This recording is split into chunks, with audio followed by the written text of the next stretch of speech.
You're listening to Best Forevers, a podcast for kindred spirits, a podcast that encourages you to love more on your friends and to further consider the issues that plague friendships.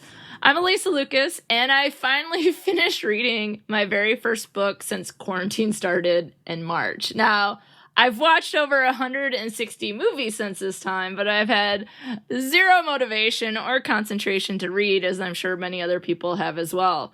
But if I am going to read, it's going to be for two people. One, all of you listeners, and two, Claire. Hi, Claire. Hi. I'm so happy and honored. Well, the thing is, it's not even a hard book. Like, why was I on the struggle bus? It's just been hard for me to focus. There's so many things going on and so many things to think about and other things to do.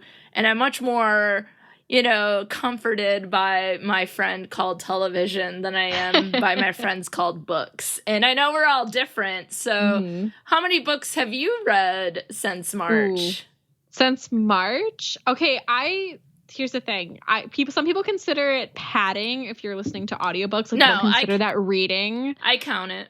Okay, so probably like 20. Yay! That's pretty good, yeah. I have a friend who's already broke 100 books. I think that was her goal for the year, and she's already passed it. I'm getting close to my goal for the year. I think I had 100 for the year, but I read quite a bit in January and February as well, so I don't remember exactly how many I read in this time. But yeah. Wow. Yeah. Good for all of you. Yeah, it's been good. But like I said, movies and TV is where I'm at, but that's fine. But it is super fun to be back for a book club episode with Claire, and this will be the first book club or the last book club episode before Claire goes to graduate school. Wow. Get excited, everybody. Woo! You know what would be funny is if the next book club episode was a journal article. That's not cute. I'm sure I'll be reading plenty of those. Sorry. That's a little nerd academic humor. I mean, there are articles on friendship. I have some too. Yeah. We could read. We could if we really wanted to get nerdy.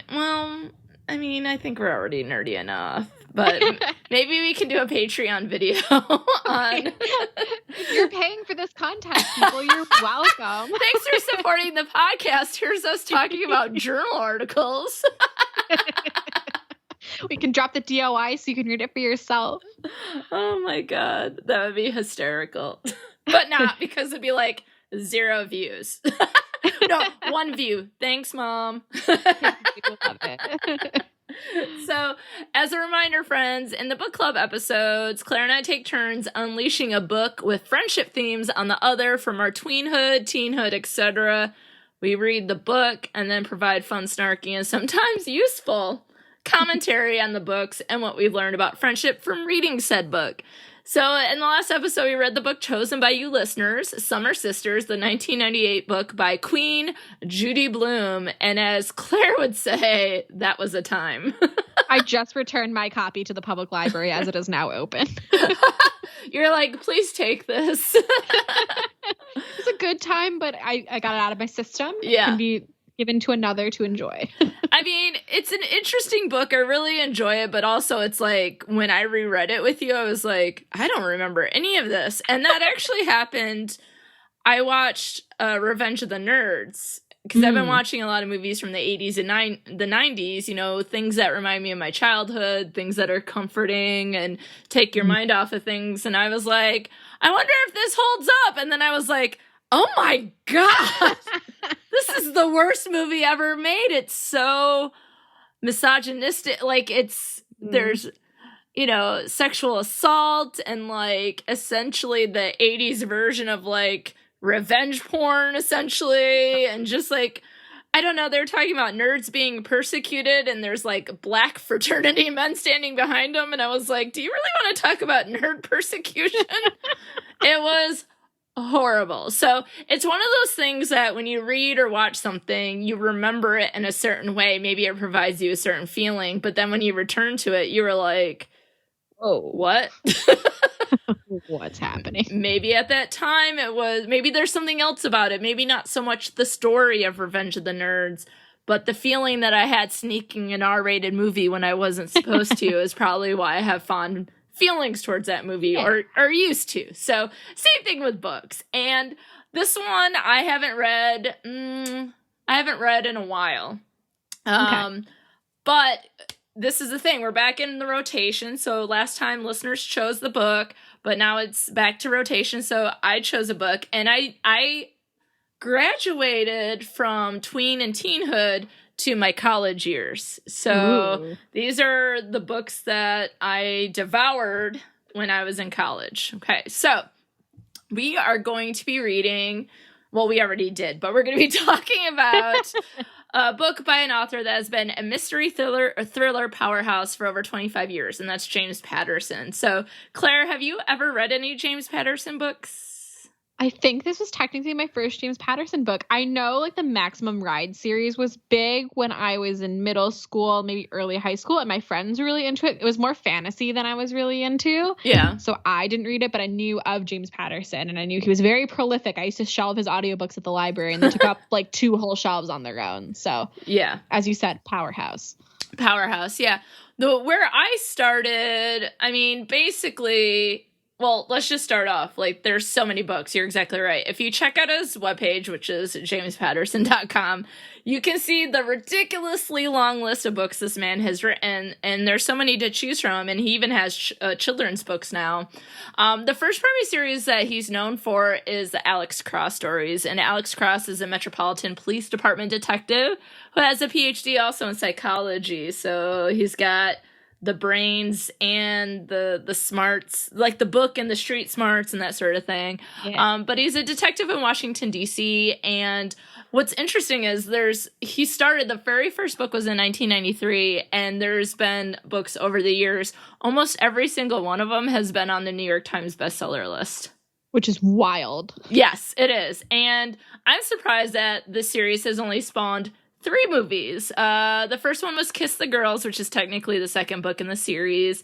That one had Morgan Freeman as Alex Cross, and Ashley Judd was in it. And then Along Came a Spider also had Morgan Freeman as Alex Cross. And then some years later, Tyler Perry played the detective Alex Cross in the Alex Cross movie. Now, I have a critique of the movies. The Kiss the Girls, Along Came a Spider were pretty good. The issue that I have is that Alex Cross is described as Denzel Washington in the books. Oh. And so I'm like, so let's get Denzel Washington. Give me some Denzel. Like, you promised, you did not deliver. Yeah.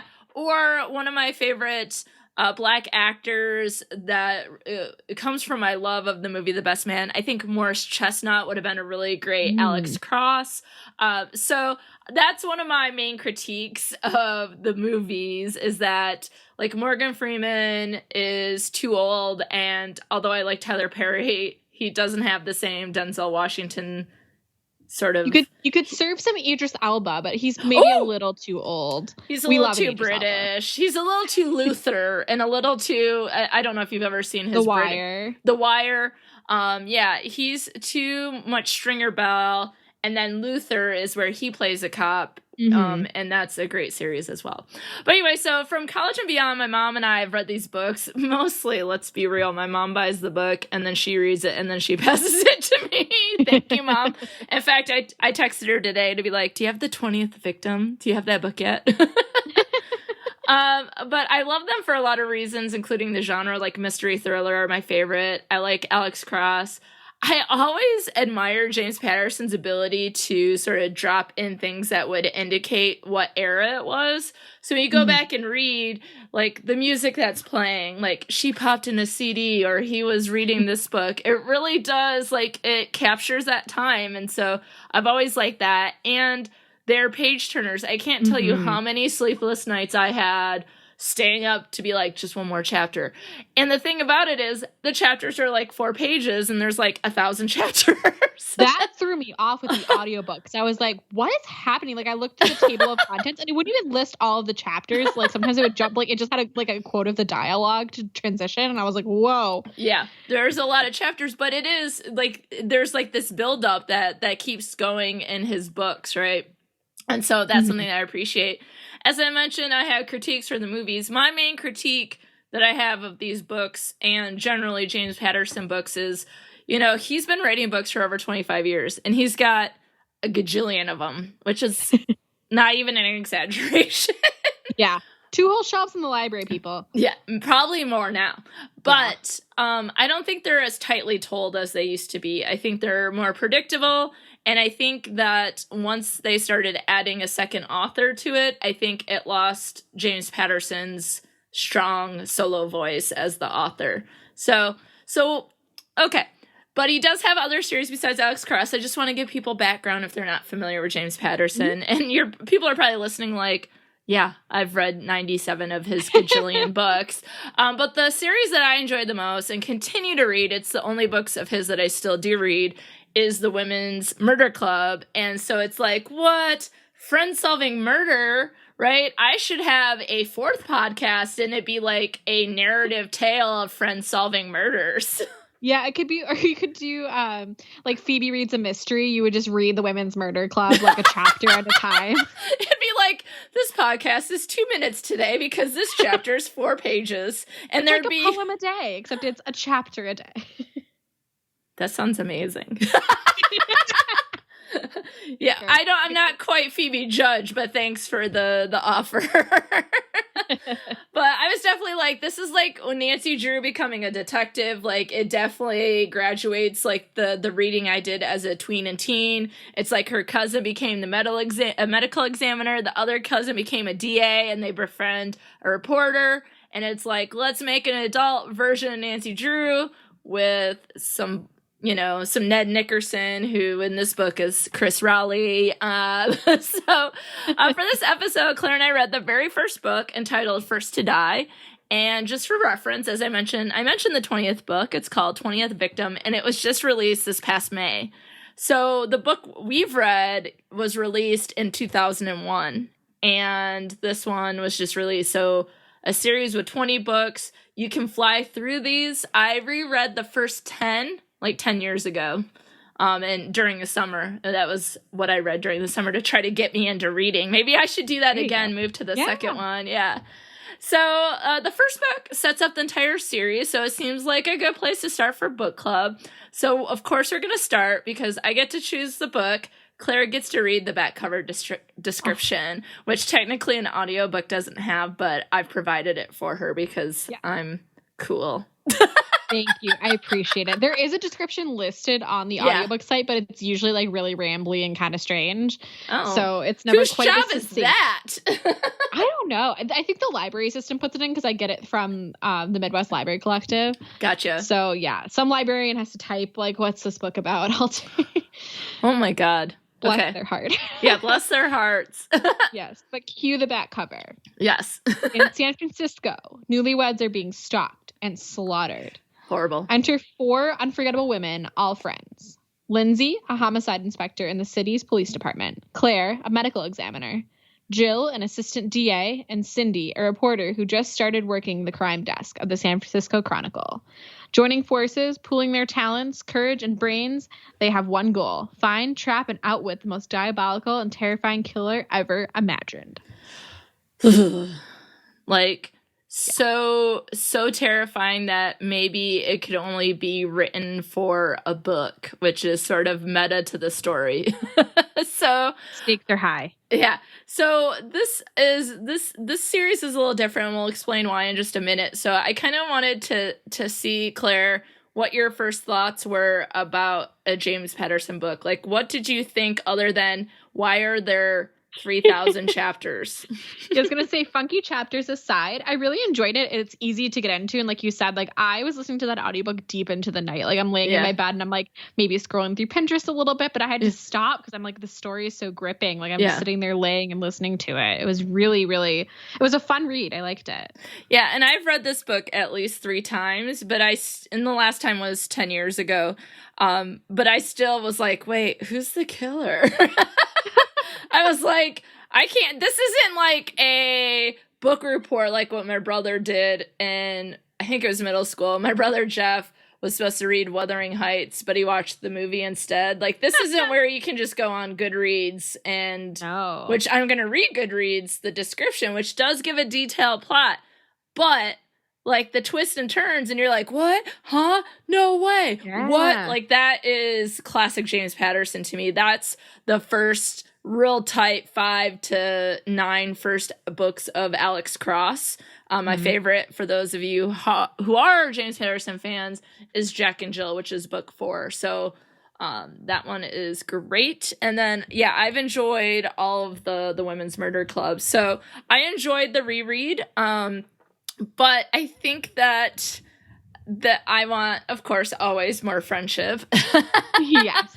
But I do appreciate the friendship aspects of it. So, like, I'm really excited to chat about it. And before we get into that, though, I'm going to read the Goodreads summary. And it outlines the book so well that this episode will be really different. We're actually not going to go through the plot per se. I'm going to do the Goodreads summary, and then we're just going to talk about the friendship, because as Claire and I talked about off mic, that the story might not matter so much. And the story is good. Like, it's exciting in terms of a mystery and thriller, but that's why it's a series, right? You can go to book 2 and the story's different, but the friendship is still there. You go to book 3, the story's different, but the friendship's still there. So it's like we're looking at the foundation or the backbone of what these books are, which is built upon the friendship. And so you just need to know sort of what they're dealing with for context. But other than that, we can sort of just get into who the people are and what the murder club is. So here's from Goodreads. James Patterson, best-selling author of the Alex Cross novels Along Came a Spider, Kiss the Girls, and Pop Goes a Weasel, offers the first of a new series dubbed The Women's Murder Club, featuring a 4-woman team that occasionally works outside the system. Yeah, they don't need bosses and superiors and procedures. Chain of command. What? We don't need that. None of the gritty darkness or frenzied action is lost in First to Die, although the female protagonists offer an even deeper emotional context to the suspense thriller.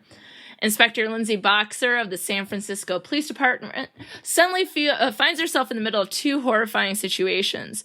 First is that she's just learned she has an often fatal blood disease, like, yikes fest. The second, that's not a quote from Goodreads. Insert commentary.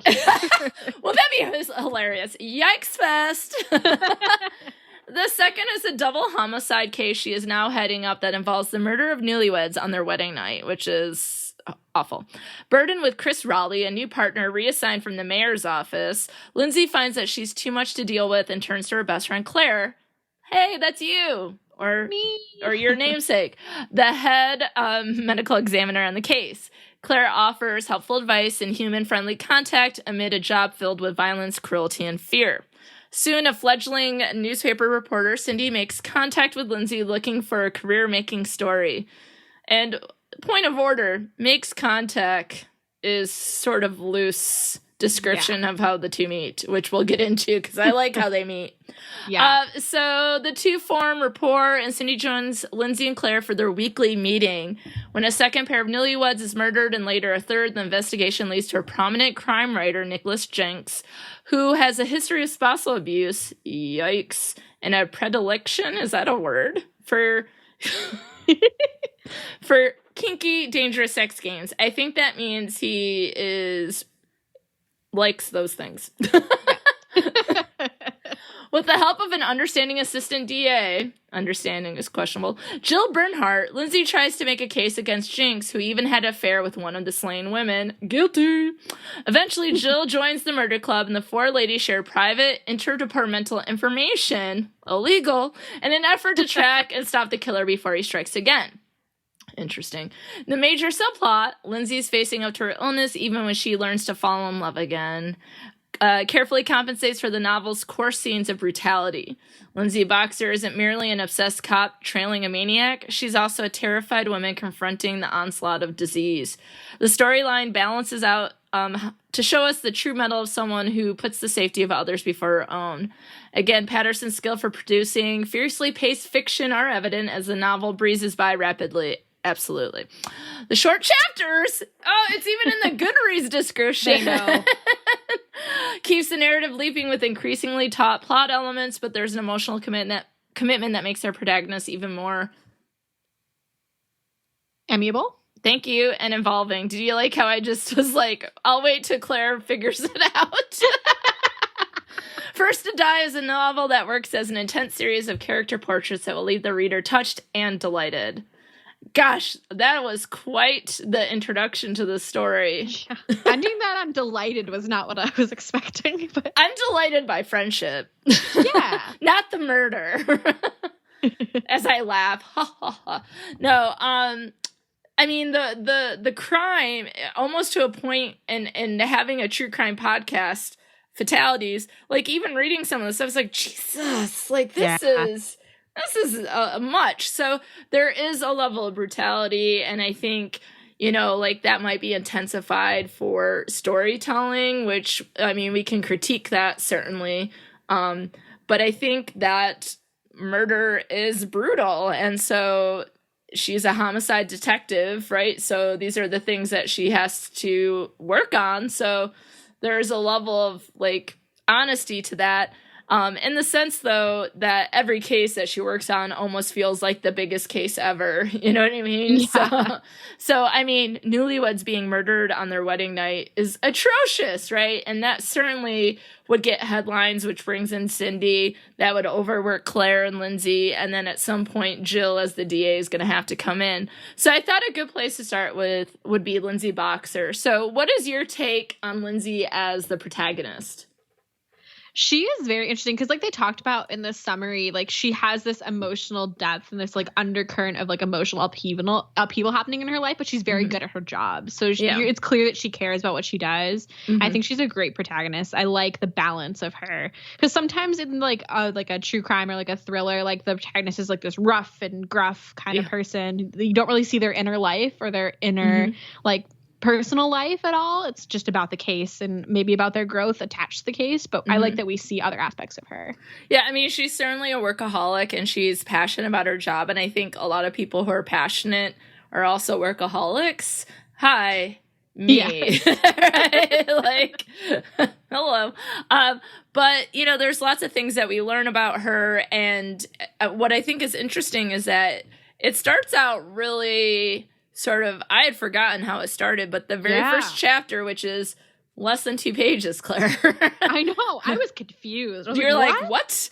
Epilogue. But basically, she's having a moment, and this is a trigger warning for suicide, that she is basically has a gun to her head, essentially, that things in her life have come too much, but that is down the road. She then tells us the story from the beginning.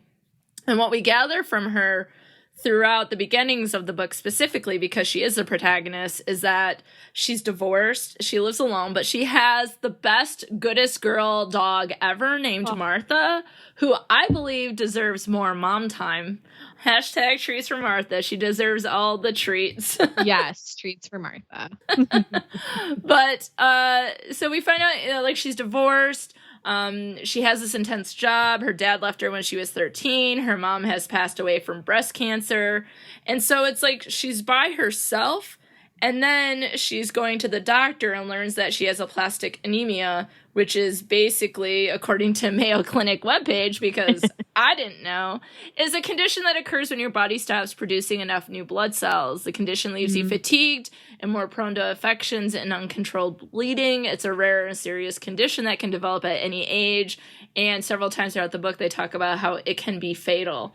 And so getting this news when you seem to be in this world of I don't necessarily want to say trouble. Like, we all have our troubles and worries and things like that. But it all just comes to this point where it's like nothing seems to be going her way necessarily. Yeah. And then a new case happens and the first couple is murdered, right? The newlyweds are murdered. So one of the things, though, I feel like she needs friendship. So that was sort of the next part of Lindsay. How would you describe her need for friendship? She definitely needs friends, right? She is going through so much. And as someone who is a workaholic and has a good boy dog too, Finn, and my good cats and all that kind of stuff that do get a lot of mom time and treats if they can figure out the treat puzzle, which Finnegan cannot. But working on it. He's working on it. But the idea is that when you're all by yourself and like thinking about it now during quarantine, when you're going through things, you have to talk to someone. And she's in like a male dominated industry where there's probably not a whole lot of emotions, like you talked about protagonists, whether male or female in these kinds of stories are that rough and gruff. Like, so how do you go to your partner? Hey, buddy, guess what? Or do you tell your boss? Do they care? Like, where do you go? And so that's one of the things is the first couple chapters that sort of describe Lindsay, I'm like, she needs to talk to herself. It seems like she keeps a lot to herself. Yeah. And even holds on to the anemia diagnosis for some time from her best friend, who is Claire. So, do you like Claire? Hey, Claire, do you like Claire as a best friend? I do. I think she's like a really good counterbalance to what Lindsay is going through, because she has this very stable like home life. She's a mom, she has kids, and she's just seems like very warm and like a good place of comfort for Lindsay to go if she needs that. And she's someone that you can definitely lean on. And she sees a lot of like grotesque and hard stuff in her job, but she seems like she handles it pretty well. Yeah, there seems to be something about Claire that is like comforting. And I think you described her like mother-like. And if it wasn't just now, it was off mic. But just saying like she's mother-like, or just like this altruistic, unconditional sort of support for Lindsay. And so they've met each other, you know, Lindsay as a detective and Claire as a medical examiner, that they've come across each other and are able to sort of, it's interesting, the chapters, although short, they weave together this ability to talk about these science-y fact evidence-based things, but then be like, so how are you doing? Right? Like being able to weave friendship together with getting their work done. And, you know, some people might say, well, work is work and friendship is friendship. But if they both have intense jobs where I'm sure they work a lot of hours. And so being able to have that 10 minutes together over a corpse, which is not the case for everyone, just a check-in is absolutely quality bonding friendship time, right? And so you might not have jobs like Lindsay and Claire, but people might do those check-ins over a quick break or over coffee, and they just happen to do it over corpses or evidence or a microscope. Yeah, and they get each other. Like, they know, like, they both see, like, the brutal side of life, and, like, they're, like, with Claire doing, like, the scientific, like, analysis of a body that Lindsay found or is investigating a case for. Like, they understand each other on that, like, elemental level that can be hard for other people that aren't in that industry, I'm sure. Yeah, and, you know, there's one particular scene as if it's a TV show or movie. Get it together, Alysa, you read a book. There's a particular part of the book where, you know, I feel like Lindsay takes, I mean, and people do things at their own time, but Lindsay takes quite a bit of time before she tells Claire about her diagnosis. And, you know, Claire is like 100% supportive in a way that feels like is what Lindsay wants. Like, not everyone provides support that friends actually need or want. Sometimes they just do what they know. And what Claire knows is what sort of Lindsay needs. And so it's like she's very attuned with her friend. And there's a particular scene where she goes home and it's supposed to be like family dinner night, and her husband cooks the dinner. And she just kind of changes into her jammies and pours wine and is like going to bed at like 8 o'clock at night. And he goes, you know, you must be getting sick because you only do this when you're getting sick. And so she tells them about what's going on with Lindsay. And then he's very supportive of her and like embracing her. And one of the things that really stood out to me is that, you know, that her friend means so much to her that it gets to the point where she's almost where people think she's physically sick. You know what I mean? Like that she takes such great care and thought of her friend that coping with what the news that she has, she just needs to deal with it. And then she has a husband who's very attuned to her. And it seems like they have a really great relationship. And one of the questions that I have about Claire and Lindsay is if Lindsay is as good of a friend to Claire as Claire has been to Lindsay. But I also don't think it's a very fair question in the sense that in this particular time, in this particular context, Lindsay has discovered this diagnosis. And so in this time, she needs her friend. But in a different book, you know, or many Right. books, because there's 20, we'll see Lindsay doing more for Claire. So if you only read this book, I kind of be like, this feels one-sided in a lot of ways. Have to put it in context of like, this is a snapshot of like a years-long relationship that we see play out over 20 books. So things are always shifting and changing in people's lives. So which would be, I know, like, we don't have the time to read these 20 books, but it might be fun to read descriptions of the ones in between and then read number 20 to see what happens. Yeah, if they're all as descriptive as that Goodreads, I think we're pretty okay. Well, they don't really get at the nitty-gritty of the friendship. Maybe I could do little mini books, like the Phoebe Judge things for Patreon, but like do a book at a time instead of one chapter at a time. You can listen to those, and then we can do the 20th episode together. Yeah. Or, the 20th book as an episode. That sounds like a lot of legwork for you, but... Well, I mean... You're going to make me look bad by doing all the work you're doing in grad school, so I have to figure something out to make myself look like I'm useful and helpful in some way. Doing something. You're contributing. You always are. Thank you. Yeah, it's not like I don't have a job. Right? It's not like you don't have a day job and a side hustle. Come on. 2 side hustles. Right. So it's very clear that Lindsay and Claire are great friends, and you kind of wish you could see like a flashback more into what they first thought of each other and things like that, because we get more of that with friend number 3, and that is Cindy Thomas. And Cindy Thomas is a reporter for a newspaper. And I am going to skip the first question I had and go straight to how they meet, because you know how like in not Lifetime. Oh, that is a horrible misspeak. Lifetime is murder. Hallmark is love. You know, on Hallmark movies. Honestly, like similar energy, just opposite ends of the spectrum. Exactly. I grew up with Lifetime, and now I record with Rachel for Hallmarkies podcast, the On Friendship, where we talk about friendship, the movies through a friendship lens, which is a lot of fun. If you haven't listened to those, you should check it out. I'll link in show notes.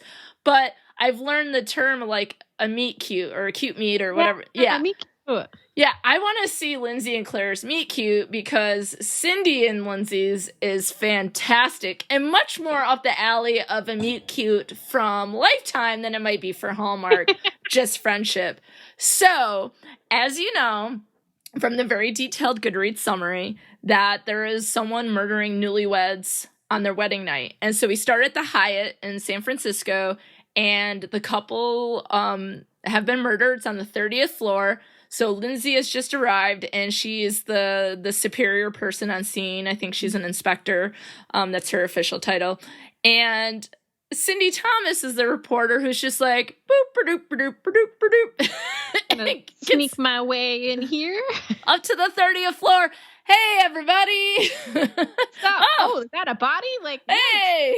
Like, she just rolled in there. Like, she was just casually walking down an aisle at Target. Like, she was just like, what? She was looking for a story, but like it was going to be on a shelf or in that, like, you know, the Target $1 bin area. Yeah. She was just like rolling around with her Starbucks. Hunt, but just confident and ready to go. She had her Starbucks just rolling in like she knew what she was doing. And so she sneaks herself basically into a crime scene, and not only a crime scene, but something that will end up like terrifying the entire area and then the nation, because this is like, it is definitely a sensationalized case, right? Who would murder people on their honeymoons, right? Like, it's awful. And we won't get into all the details, but the murders are brutal, and there's also sexual sexual abuse. Yeah, exactly. And so it's pretty disgusting. And then Cindy's just like, hey, y'all, can I get a quote? Yeah. And so, as you can imagine, Lindsay isn't very happy and is irritated with this reporter. And then meet cute number 2 happens when a second set of bodies, I think at this point they're only missing or something along that lines, like, or they've just found the bodies up in Napa Valley. Again, it was like on right after they got married, and Cindy followed Lindsay from her apartment up to Napa Valley, was like, hey, what's going on up here? Cindy is definitely a go-getter. She really is. Yeah, she's got her nose to the ground and she's finding everything. Good reporter. It's like a bloodhound. Yeah. Which I think they are the best detectives of the dog world, but I'm sure other people have suggestions. But the thing about it is, I might be talking about it lightheartedly because it's kind of like what does she do? Like, it's almost, to me, like, if you think about that, in real life, it's obviously major violations legally, perhaps morally, ethically, but it's also like, you know, I know there's the question of, like, you know, does the public deserve to know? And she's also a young reporter trying to make her way. So how do you do that without making a couple moves? So Lindsay has a new partner from the mayor's office. His name is Chris Rowley. And he's basically from the mayor's office. He has some cop background, but they kind of joke about that he's like the marketing guy. So he's been assigned to the case to sort of clean it up and keep it under wraps and that sort of thing. Yeah, exactly. So he's not very happy to see Cindy. So Lindsay figures out a way to make him less unhappy and just says, you know, her and I are going to go back to San Francisco and basically we're going to talk. And so I think going into that, Lindsay's probably going to try to set the record straight. Like, you can't print anything. You can't do this. We might be able to help each other out, but not until I give any sort of permission whatsoever. But they do become friends. And so I wanted to read a little passage from pages 118 and 119. So they go through the business about, you know, the work deal end of it, and like how Cindy needs to respect like the crime scenes and that Lindsay will throw her a bone and you can only print when she says. But then it says, the rest of the trip we talked about ourselves, our jobs and hobbies, and an unexpected development began to take shape. I started to like Cindy. She asked me how long I'd been a cop, and I took her through more of the story than I had planned to, how my father was one and how he left when I was 13, how I was sociology at SF State. That's a weird sentence. Weird wording, but all right. But she's a major in sociology. How I wanted to prove I could make a difference in a man's world. How a lot of who I was and what I did was simply trying to prove that I belonged. She came back that she was sociology too at Michigan. Hail to the victors. Okay. And before we even hit Marin, we had discovered a few other startling things we had in common. Her younger brother was born on my birthday, October 5th. She was also into yoga, and the woman who had first taught me years before in South San Francisco was now instructing her in another town. We both liked to read travel books and mysteries. We loved Gordon's House of Fine Eats. Cindy's father had died early, some 17 years ago, eerily when she was only 13 too. But the most chilling coincidence, the one that gave me an eerie feeling, was that he died of leukemia, a cousin of the same degenerative disease that was coursing through me. I thought of telling her my secret, but I stopped short. That was Claire's to hear. So we're on page 119, and Lindsay still hasn't told Claire and was about to share it with someone that she was quickly bonding with, because that's the thing with friends and how you make friends is that you only need one thing in common, but to have like these eerie sort of things in common, I think it builds the bond faster. Mm-hmm. So basically, Lindsay was supposed to meet Claire to tell her about her diagnosis, and then she was called up to Napa Valley. So she's driving back. They're gonna go out and meet. She's gonna meet Claire, and she asks Claire, "Can I bring a friend?" And so that's when Cindy sort of joins as the third friend. And so that has me wondering, as a detective, would you trust a friend that was a reporter?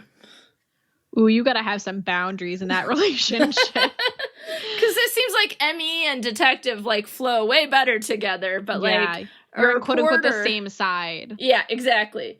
Yeah, I can imagine, like, there's just stereotypes about each, and there's probably an attitude about cops in the newsroom, and there's probably an attitude about reporters in the station, and there are probably lots of working relationships that are wonderful. Like, I just watched I'll Be Gone in the Dark, the first episode on HBO, which is based on Michelle McNamara's book, about the Golden State Killer and the dedication that she had to being sure that asshole got caught. And unfortunately, she died before she could see him. And we're recording this the day after he pled guilty. So, but in that, you see she was a writer. She was a blog writer. And then you have investigative journalists like Billy Jensen. And then you have officers or detectives like Paula Holes, that people do end up working together. And so it's, if they're working towards the same thing and not necessarily for their egos or for an agenda, it can probably work. But I think you're exactly right. That sometimes who our friends are based on their jobs or based on other factor, we really have to clarify what's what and what's allowed and what's not. And like your roles at any given time. Like, okay, when we're here, we're not talking about work. Like, we're going to go out to brunch and have a good time. Yeah. Like, here, we are not a cop and a reporter. We are just two friends having a meal together. Yeah. And during that time, this is off the record or, you know, those sorts of things. Yeah. Yeah.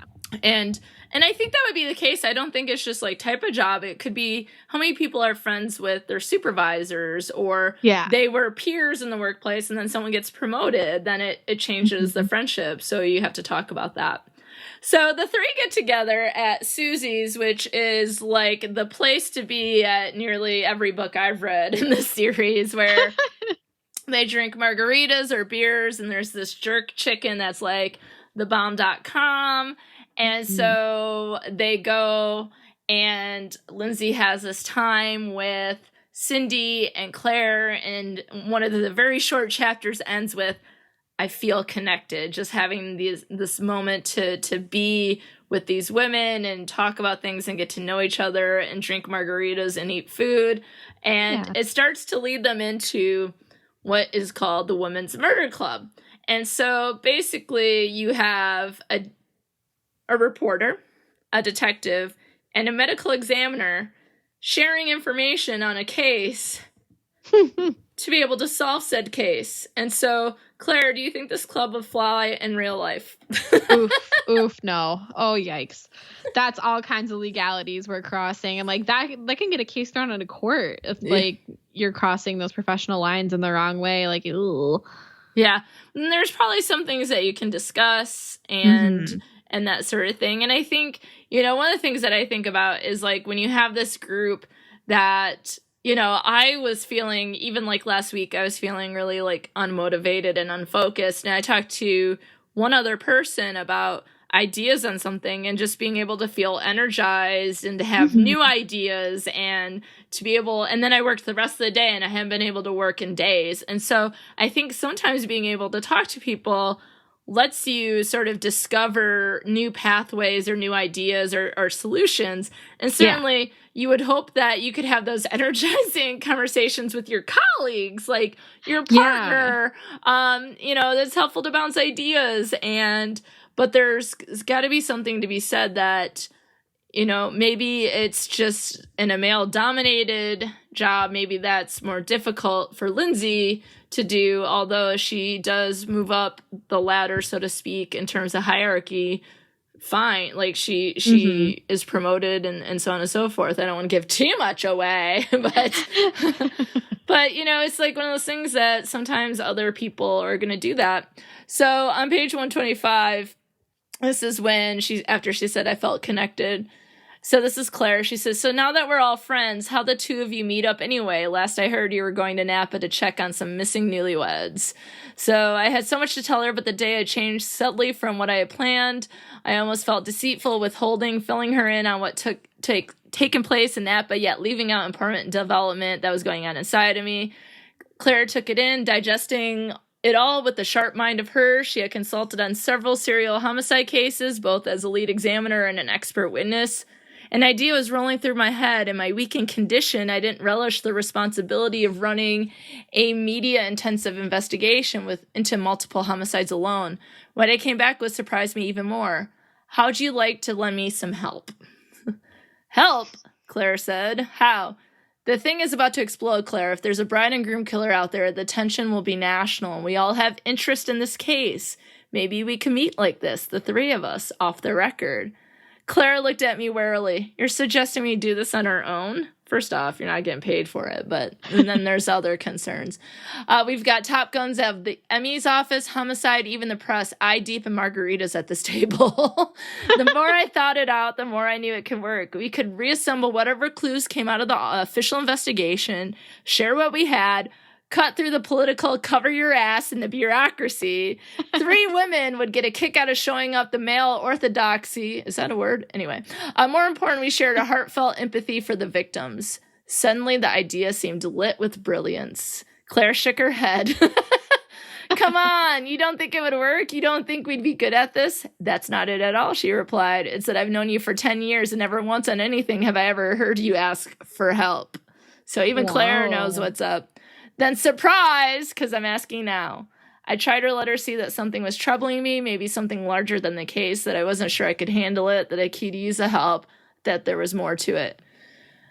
So basically, over margaritas, Claire says she's in. How about you? You in? Turning to Cindy, she says, I have no idea what Sid Glass would say, but fuck him, I'm in. We clink glasses. The Women's Murder Club was born. Hey. But then that's not the only thing they talk about, though. They talk about a lot of personal things, and something that I've seen in my research is that friends talk about sex, and women talk about a lot of different things. And so they talk about, like, the craziest place they've ever had sex. And that was quite the conversation, because I think Claire wins because she insinuated that her and her husband had sex in the morgue. Oof. Which, again... illegal, I'm assuming. Probably. Yeah, and then they talk about Lindsay's developing relationship with her temporary partner, Chris, and so there's lots of other things going on. So it might be a women's murder club, let's solve crimes, but also it seems like Lindsay is asking for help with work so she can also get help for her life and for herself. Yeah. Getting support with work and in her personal life. Yeah. So then as the case develops, we're getting to the point where they've selected, chosen, based on evidence, who the killer is. Nicholas Jinks, a crime writer, who wrote a book that was unpublished that was reflective of what was happening to these newlyweds. So they took that as evidence. There was other evidence that they used, like one of his hairs off his beard, being on one of the bodies. There was a bloody jacket. There was several evidence that would support him being the killer. So enter in Jill Bernhardt, who's the assistant DA. So question right out the gate, Claire. Did this group even need a 4th member? I like even numbers so no one feels left out. Like, you can always have someone to talk to, but like... That's an excellent point. A triangle... like 3, hard. Sometimes one person always might feel left out. So in this case, 4 allows for more inclusivity. It's balanced. But I was also like, oh, they forgot that at a certain point these cases would go to trial. And so they need a DA who's going to be like, no, you need more evidence. Right. Yeah. Before we even push it to that point, like, we're not even going to present it to the DA until she says, yeah, they'll take it. Yeah. On the deal. So basically with Jill, my next question was like, what does she add to the group? I'm like such an asshole about it because I love Lindsay and Claire. And then I was like, Cindy, she grew on me. Like, she's feisty. She's got spirit. She makes things happen. She's fun. And then Jill comes in and is like, no. No. Now, she felt like the mom of the group that was just, like, shutting down all sorts of plans for everyone. But she was also following the law, which maybe... she's a lawyer. Of the city. Yeah. So maybe they needed to be reminded of that. And so they Lindsay meets Jill. She knows her. Claire knows her too. Claire respects Jill. They've been witnesses for Jill. They've done discussion over cases. And so that's when Lindsay sort of is like, should we bring her into the group? And Cindy's like, and I love how Cindy's the one that's like, I don't think so. After she followed you were just Lindsay. Yeah. And, yeah, rookie, why don't you wait a minute? But also, Like, you follow Lindsay to Napa Valley to get information. Then she's like, do you think that Jill will leak the information? I can't trust her, says the reporter. Yeah, I love it. So, but it does become a little difficult when you think about adding a fourth member in who wasn't there at the start, right? Like, when you create a group and everyone's, like, on the same page and you're all just, like, you know, I snap at my fingers, like, you're just, like, on it. Like, you're just firing on all cylinders, and then someone else comes in, and then it's like, why are you the way that you are? Which I'm sure she can add things to the group. Like, I'm even, like, we'll see.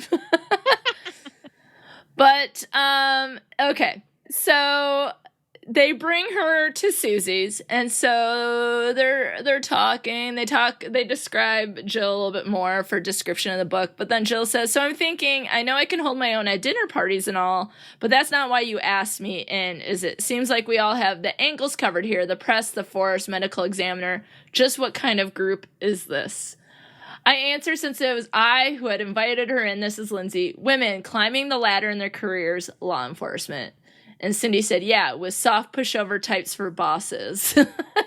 And Jill says, well, I qualified there, and it doesn't hurt that each of you seems to have some connection with the bride and groom case. I held my breath. Jill could blow this whole thing if she wanted to, but she was here. Quote, we have been sort of working together outside the investigation over margaritas. I told you margaritas and that jerk chicken, right? I explained how we had originally gotten together, how we had come upon this case, trying to solve it, sharing what we knew freelance, how it had become a sort of bond, how things had just gone a bit deeper. Jill arched her eyebrows. Quote, I assume you're sharing all this with the investigation? Question mark. Lindsay said, of course. Well, sort of. I know it's a different game when everything starts to get legal. If any of this makes you uncomfortable, ... We love the ellipses here. So we were waiting on Jill. There's like all this just sort of quiet waiting for her. How about I let you know when things start to get uncomfortable, Jill said. She widened her blue eyes. In the meantime, you're going to need a lot stronger corroboration if you want to take this thing to court. The three of us breathed a sigh of relief. We tilted our near-empty glasses toward our new member. She says, so this outfit have a name? We looked around, shrugged, shook our heads. We're sort of a murder club, Lindsay said. Lindsay's deputized us, Claire grinned. Jill said, the Margarita Posse. That has possibilities. And Claire says, badass bitches. One day we're all going to be running things, Cindy said. Homicide chicks. She came back with a satisfied grin. That's who we are. That's what we do. And Jill says, just shut me up if I start to roar. We looked around the table. We were bright, attractive, take-no-shit women. We were going to run things someday. The waitress bought us drinks. We raised 4 glasses toward one another and said, to us. So, yeah. So, Lindsay describes the group as a club for women that meets once a week, to her temporary partner, Chris, and to her longer term, who we haven't really mentioned, but that's Warren Jacoby, who has taken off the case for the marketing guy. And so she kind of describes it as a women's thing, like, you won't understand or you're not a part of it because it's for women. And they start to develop more of a friendship with Jill. And I say, on page 319, I'm like, Jill's not so bad. Because she's supportive of Lindsay when she hears about the anemia and talks about her own struggles with health. And so I was like, okay, she's not so bad. But yeah, she can stay. It took me almost 100 pages to be on board with Jill. Okay. Which is sort of like, Alysa, calm down. You host a friendship podcast. Don't you want to be more inclusive? I just felt like being so engaged in the book and the story, I felt like she was going to ruin it for the rest of them. It's like new element this late in the game. I don't know if we can handle it. Yeah, exactly. This twist was too much. But of course, I think it's important to talk about that work and friendship can also lead to conflict in the murder club. Friendship is not always jerk chicken, margaritas, and laughter at Susie's. And so first, we have to consider that there's obviously a problem if no one's speaking to their superiors about what they're doing. But I would say second part, that women supporting women, whether they're agreeing with each other or disagreeing, is pretty freaking cool. So yeah. I like that aspect of it. But third, they celebrate too soon with Nicholas Jinks as the killer.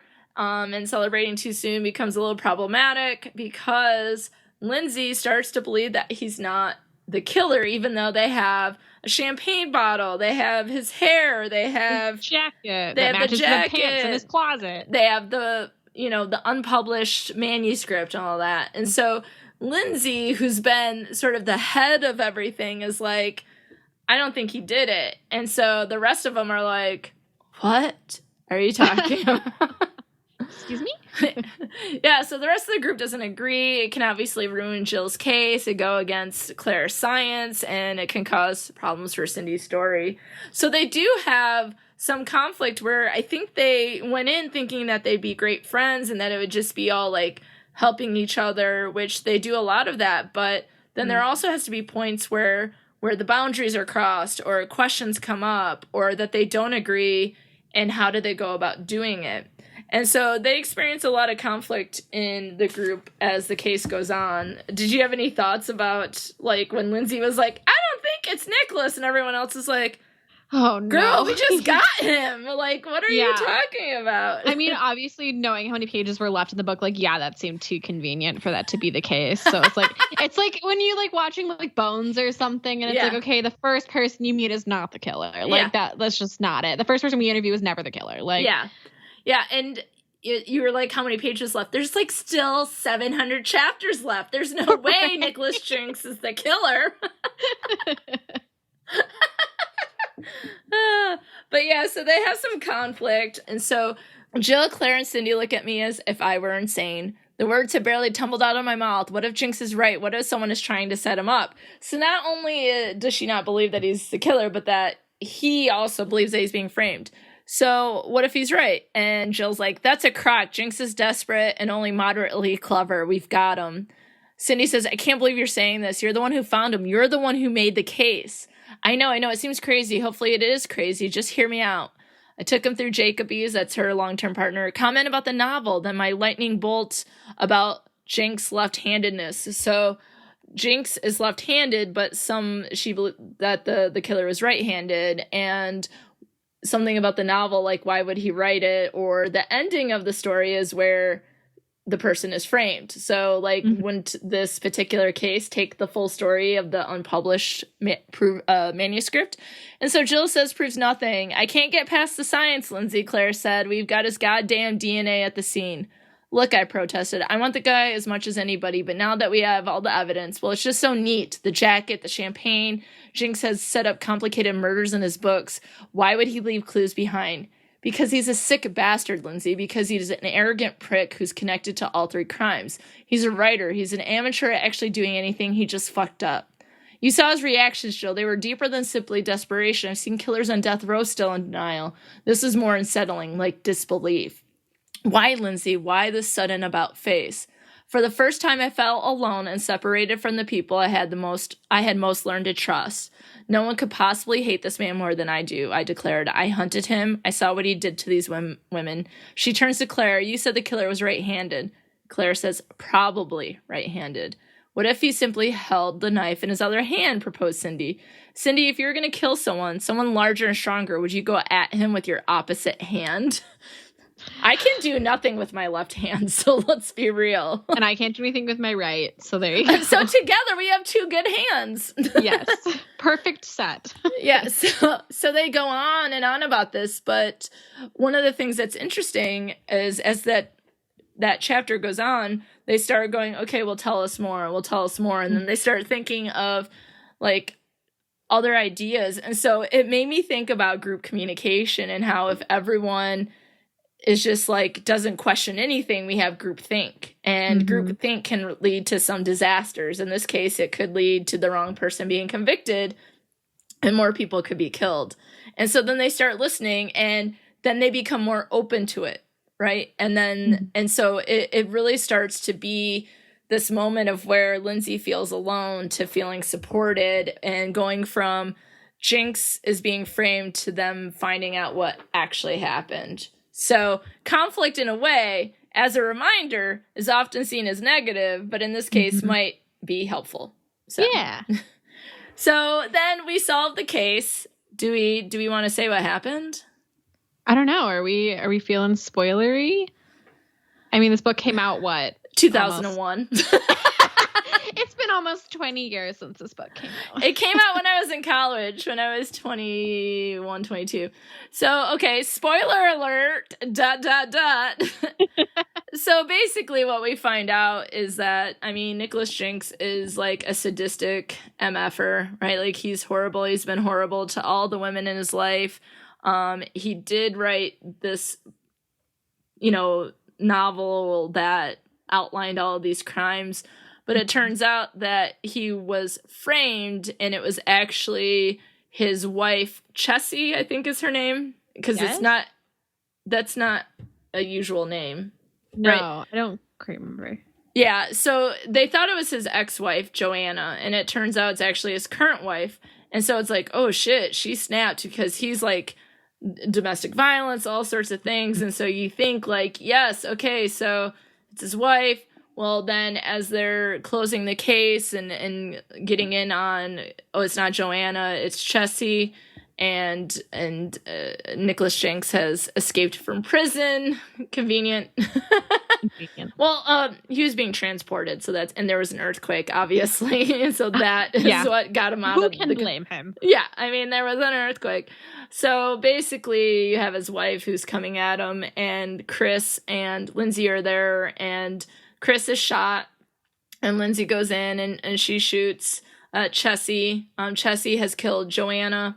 And so it doesn't end too well, other than discovering that it is Chessie who has killed the newlyweds. And so in this case, then at this point, Nicholas Jinks was right. He was framed, right? Unfortunately, Chris dies. And what we do see is, though, that the friends come in and are supportive. They take care of her. They go to the funeral with her. They provide emotional support and things like that. Yeah. I don't think we mentioned that, like, they had a romantic relationship, too. Like, they weren't just partners. Well, I like, said they were, like, developing relationship. That might not have been clear enough. Oh, yeah. They were lovers. Yes. By the end, they're, like, spending weekends on his boat, like, having a good time. Yep, up at the cabin. Yeah, so, yeah. Yeah, and they didn't leave that. That wasn't in the Goodreads, because that would have been a little bit too spoilery. Yeah. So we see all that, and one of the things also, the case wouldn't have been solved without her long-term partner, Warren Jacoby, who just had done a lot of the legwork, and just some of the things that he said to Lindsay was like the things that she remembered later when she was processing the case. And so I think a lot of what she did to get to the point of figuring out that she thought it was Joanna, that it wasn't Nicholas, okay, it's Chessie, dressed up like Nicholas, that, okay, we figured out the case, and so Warren is part of it, and Warren's been pushed aside for Chris. We get more of the Warren and Lindsay friendship also. So I feel like he should be an honorary member of the murder club, but it's girls only. So sorry, Warren Jacoby. But the last chapter, though, like, you're like, damn, it was his wife. She framed him because he's sadistic and nasty. And then Nicholas Jinks, who's then released because he's not the killer, shows up at Lindsay's apartment. And he's a little, like, I don't understand why he would do this. It's so stupid. But he goes there. It's like a Bond villain move. Yeah. Let me tell you my whole plan while you're here. I'm so pleased with myself that you fell for my trick. Actually, I am a sadistic bastard, and I controlled my wife and told her to do all those things, and it was actually me, too. The whole time, a double cross. But, I mean, when you're reading it like a James Patterson book, you're like, oh, snap. Oh, snap, right, the whole time. Because you're so in it. You're just like, oh, my gosh, of course. Yeah, yep. So he shows up there, and he's going to kill Lindsay. And it's like, bro, what are you doing? Really? And he is attacking her, and he seems to forget that she is a detective and a police officer, and it's very layered and complicated and a lot of things going on. But at this point, she's lost her new love, Chris, but she has found out that she is improving in her health. She has 3 other best friend, badass club members. She has her partner, Warren Jacoby. She's feeling good about life, except for for the loss of Chris, but I think it makes her realize sort of like what she wants in life again. And he doesn't realize that when you want to live and you're a detective and you have a gun underneath your bed, you're gonna fight. Yeah. And so she shoots him, and it's like, bye, Nicholas Jinx. Nice try. But bye. Yeah. Oh, man, the twists and turns. I know. Roller coaster all the way through. All the way through. So, overall, what are some of the things that you felt like you learned about friendship from this book? Like, what is your takeaway? I mean, there's lots of things I think we can learn, but. Yeah, I would love one day to have like a squad of ladies in my field of choice that I can kind of bounce ideas off of and work with. Like, that seems like goals. That was the most fun element for me. I loved that, and like loved seeing that, and just like the collaborative process they had together and coming together and able to work out some problems both professionally and personally for people. Well, Claire, I'd like to mention that this is possible because you're about to go to grad school. True. But people just have to cut through the bullshit of academia and realize that it's not a competition, that although you're in a cohort, like, it's not competitive, that it's collaborative. One day you might all be professors, or you might all be, you might be a professor and someone else might be in the field, and you still will be in contact with each other, that you can help each other out. So this is your chance. So what would you call this club? Would it be like women's nerd club, women's research club, women's journal article reading club? I don't know. I'm going to have club, squad. I don't know. Yeah, well, you'll have to get back to us on that. We'll workshop the name. Yeah, we'll workshop it. But I think you're exactly right. And sometimes, though, when we're in our professions, and I think this is where it makes sense why the four of them will want to work together, because they're passionate about putting people behind bars for the crimes that they've committed, and taking care of the victims and things of that nature, that there is a level of care that they have, but the boundaries crossed is problematic. And so I think it's good to have a group of people, but it's almost like, in some ways, you might need to have the buddy within your work, and you need the buddy outside of your work. Because one thing's for sure is all four of these women, as many of us are workaholics. So yeah, let's work towards that work-life balance, ladies. But But I'm with you. Cheers to the women supporting women. I love it, even though I hated on Jill for about 100 pages. I just wasn't ready for it. She was new. We were getting used to it. It's okay. Well, it's also like we have to think about our biases. Like, when we think someone's entering a group, like, do we see someone as a threat, or do we see someone as like, oh, this is cool, she has more ideas? And apparently through this fictional story, I was seeing her as a threat. So it's a way to be like, why didn't I like her so much? And you know, maybe it's that particular character and how she's written, but but I also thought, like, some of the things from this book is like they get together a lot at Susie's to celebrate and talk about the cases. But certainly, and I do like how, like, Lindsay and Claire can weave those conversations over a corpse, or, you know, and they meet at coffee shops and they do those kinds of things, but they certainly need more points of personal check-ins, because I think that is critical, given, like, diagnosis for Lindsay, and, you know, keeping a check on Claire and her kids and her husband, and Cindy's, you know, like, for her, it might be the process of making it as a reporter with a byline. Their jobs are psychologically challenging, so it's not just the job itself, but the effects the job has on your mental health. Yeah, and obviously something that's probably might not even have a point of saying that it's so obvious, but work can be hard, and it can be boring, it can be difficult, it can be all these negative things. It can also be wonderful, but one of the things is, when work sucks, you know what makes it bearable? Friends forever.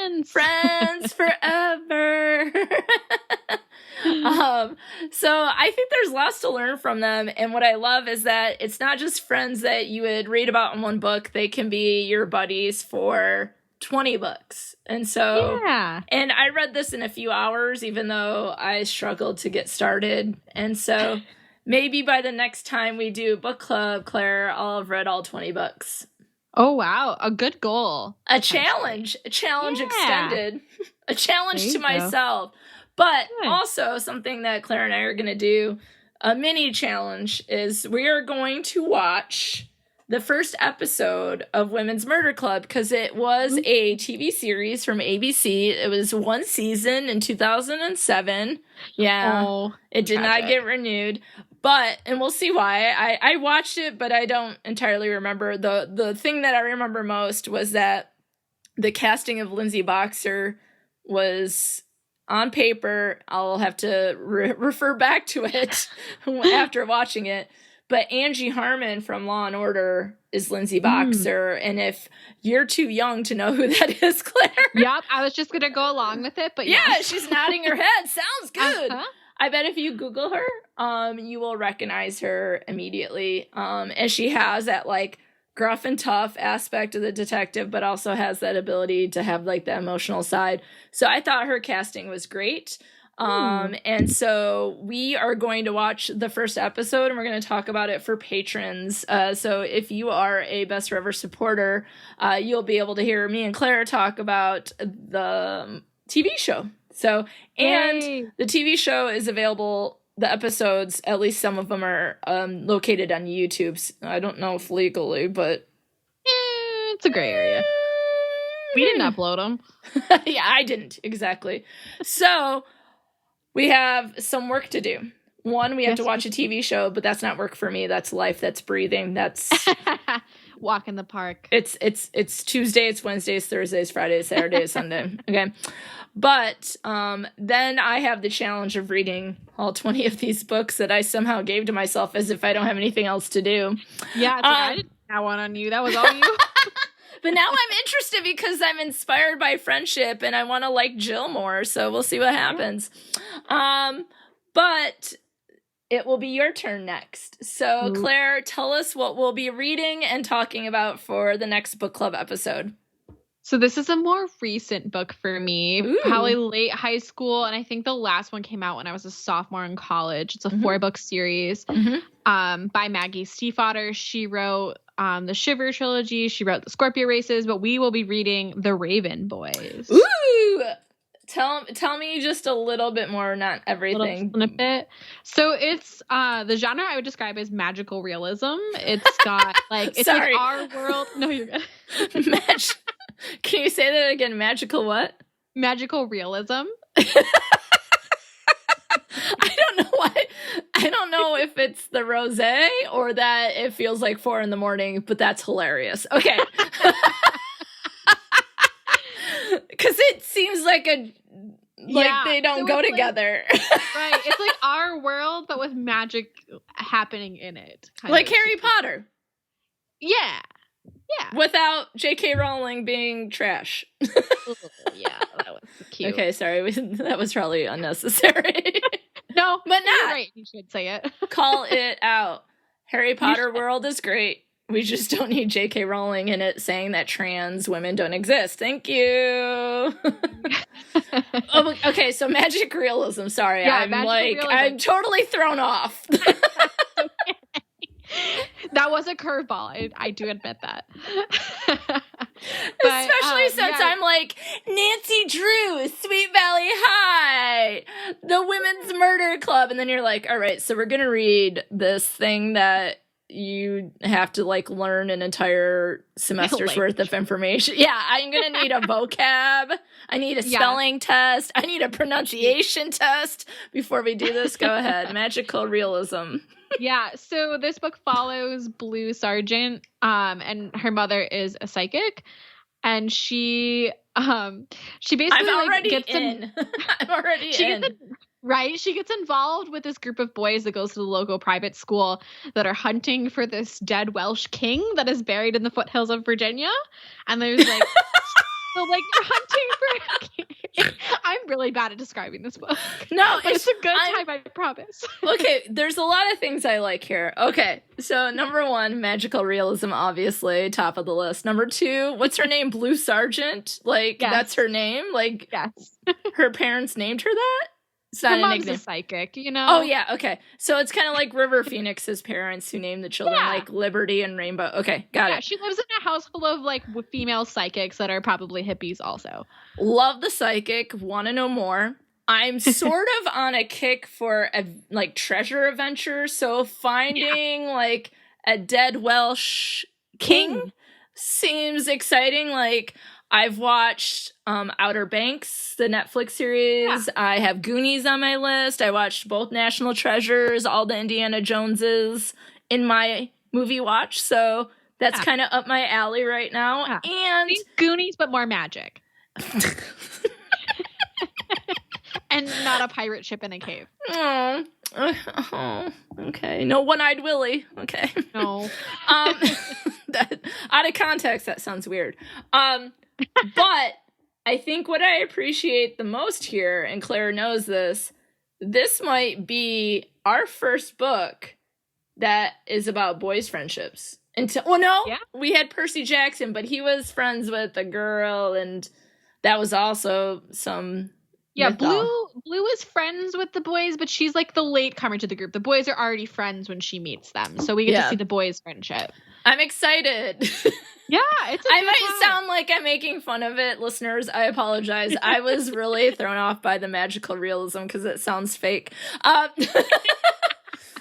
I'm really excited for the Goonies with magic. Yes, it's a wonderful time. And it's not super long if I don't remember correctly. I don't know. Claire, I think we should confirm that before you say anything, because if there's one thing that is for sure consistent on these book clubs, or my books are always shorter, probably including the James Patterson, than all the books that you've chosen. So so the hardcover is 409 pages, but like that's not too bad. How many chapters? 7 or 700? Definitely not 700. I think we're more towards like a normal amount of chapters than like a very James quick... Patterson should be the normal amount of length for chapters. That's what I'm going to say. No, I'm really excited. I'm going to order my copy off of what's the place that you told me about? Better Worlds? Better World Books. Yep, that's where I've been getting my books if I want the hard copies. Or I might try... Should I try the audiobook? No, I probably need to write things down. I like the narrator, but yeah, I would write things down. There's some stuff happening. Well, for a podcast episode, I have met this author, which is a fun fact. I really enjoy her books, and she's a good time. So excellent. Yeah. So before we go, though, because I feel like, you've been on Fatalities and on Best Forevers almost more than me, and I'm the host. That on Fatalities, we talk about recommendations, but on the book club, it also seems like recommendations are important because we're talking about books. So do you have any other books that you might recommend to listeners right now? Ooh, I'm on a sports romance kick, which is like a very specific genre of book. What's the hockey ones that you told me about? Oh, yeah. So I just finished. She has a spin-off series now. The original series I read was Off Campus by Elle Kennedy. Mm-hmm. And then she just wrapped up her Briar U series, which is set at the same university, but a different set of characters. With The Dare was the last one in that series. And that was very good. I enjoyed that a lot. Excellent. I think I've read 2 of those books. I enjoyed them, but also keep in mind that I'm more of a TV watcher than a book reader, so I'm not going to read as quickly. I got a book for my birthday by Sarah Sutton called What Are Friends For? So this is the next book I'm going to try besides reading book 2 of James Patterson. And so I'm just going to read a little bit about it. It said, whoever said falling in love with your best friend was a good thing. A close, easygoing friendship can change all with just one kiss. 17-year-old Remy... Oh, Jesus Christ, I can't pronounce names. 17-year-old Remy Beaufort. No, that's probably French. Before. Beaufort? I don't know. I don't know. This is going to be hard for reading because I'm going to say the name wrong every single time. Learns that this the hard way when she plays a blindfolded kissing game at a party. She thinks she's kissing Jeremy, the totally hot basketball player she's been crushing on, and a kiss. ... It's amazing. heart-stopping, world-changing, toe-curling. What is she, the Wicked Witch of the East? This is great. The kiss makes her forget about her overbearing mother, the next-door neighbor's drama, and the probability that she'll fail her senior year. The best kiss of her life makes all that fall away until her blindfold falls off and she realizes that instead of kissing her crush, she's kissing Elijah, her best friend since 3rd grade. Though she somehow manages to convince Elijah that he was kissing his girlfriend, Remy can't get the thought of his lips on hers out of her head. As things between them grow more and more complicated because it turns out her fantasizing about his mouth is more of a problem than it sounds, Remy has to make a choice. Does she live the rest of her life loving her best friend in secret, or does she tell the truth and risk ruining their friendship forever? Friends, I am excited about this because although I think it is very possible for men and women to be friends, or women and women, or men and men to be friends without love and romance and sex getting in the way, there's something about this story that feels like it accidentally happened and then it turns into something, and like, what do you do? Which I think is something that does happen. That it feels like the crush and the like, oh, you want it to be this person, but it's someone else. And so I'm excited about I'm excited for it. So I feel like you love a friends to lovers situation, and I love an enemies to lovers situation. So what does that say about us? That I don't know. That I probably should have grew up watching Hallmark and not Lifetime, because that's more of an enemies to lovers situation than a friends to lovers. But also, like, there's some of it that bothers me because I'm like, I just hate when there's the trope that if there are girls and boys or men and women together, that they must be forced into a relationship somehow. The story is focusing on that specifically, so I'm okay with it. But if it's like just like randomly, then I'm like, why did you have to do that? Like, if Harry and Hermione had ever, like, I would have been like, no, come on. Don't use it as a plot device. If it's the entire basis of the story, fine. But if it's just like, oh, look at this twist, no. Yeah, exactly. And additionally, now you might remember from 2017 when you were in my interpersonal class. Yes, I remember. We talked about love styles, which I've talked about on different podcasts. And so just the different ways, like, are you Eros, and that's romantic love? Are you a ludic lover, which is more game playing? Manic, which is more like neurotic. One that I score high is Storge, which is friendship love, where people develop friendship into relationships. So yeah, I'm all about this, and I will probably do a little spiel as a bonus episode or for Patreon about it once I'm done, which, given how my reading is going, it'll probably come out in 2021. You gotta let me know how it goes, too. I love a good YA book, so. Here's the thing. When I'm done reading it, I'll mail it to you at graduate school. Oh. I love getting mail. That's so exciting. I'm so excited to send you mail, even though I could have been sending you mail at your house all this time. You have been sending me mail at my house this whole time. Oh, yeah, that's true. Claire, it's always such a joy to have you on, and I just want to say the last person who added Patreon also mentioned you. And said that Claire is great, and I was like, "Yeah, she is." So we do love Claire, both on Best Forevers for Book Club and on Fatalities. And I hope that grad school goes well for you, but that you won't leave us Michigan friends behind. I will not. Never. Don't let the listeners down. No, the Midwest is always my home. Yeah. And I can't wait to continue to do book club with you. So, so if you have some books that you think we should be reading, or you have a Netflix series instead of a book that I can watch, that's fine too. Then you can get at me on Instagram, Facebook, and Twitter at BestForeversPod, or you can email me at bestforeverspod@gmail.com. So until next time, friends, maybe start a club to solve murders, or maybe just start a book club reading these books about a club that solves murder. Because without our friends, who would we be?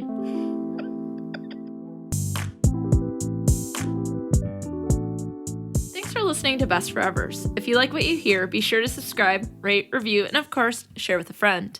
Please be sure to follow Best Forevers on Facebook, Twitter, and Instagram at Best Forevers Pod, and I'm at Dr. Alysa Lucas on Twitter. You can always find the podcast webpage for more information at bestforeverspod.com, and share your stories of friendship by emailing me at bestforeverspod@gmail.com. And if you'd like to support the movement to love on our friends more, check out the podcast on patreon.com facebook.com/bestforevers.pod. Now, friends, check out this recommended podcast that you must get in your ear holes immediately.